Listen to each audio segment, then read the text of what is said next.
بسم اللہ الرحمن الرحیم۔ السلام علیکم میرے پیارے معزز ناظرین۔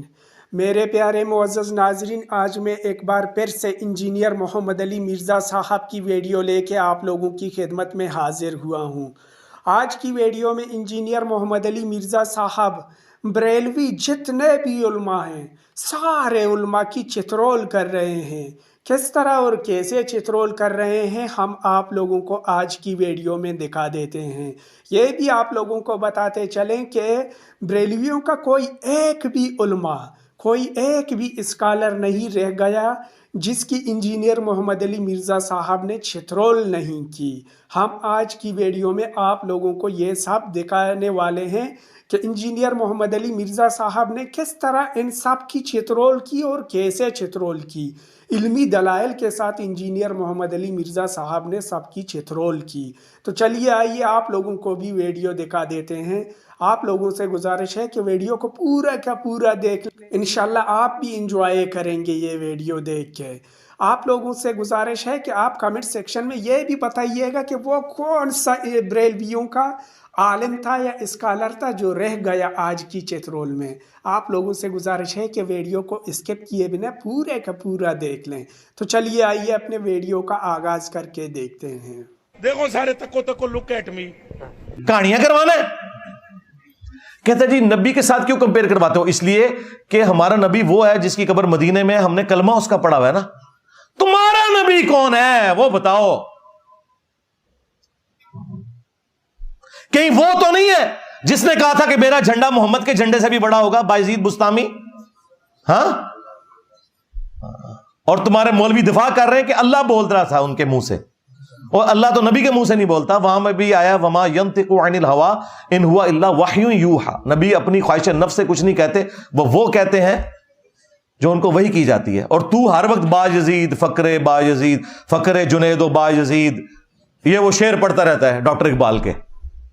غوث پاک فرماتے ہیں 3 سال میں نے کچھ نہیں کھایا پیا۔ 3 سال کے بعد خضر علیہ السلام 2 روغنی روٹیاں، جس کو آپ پراٹھا کہتے ہیں یا شیر مال کہتے ہیں، 2 روغنی روٹیاں اور دودھ کا پیالہ لے کر آئے اور مجھے کہا کہ کھاؤ۔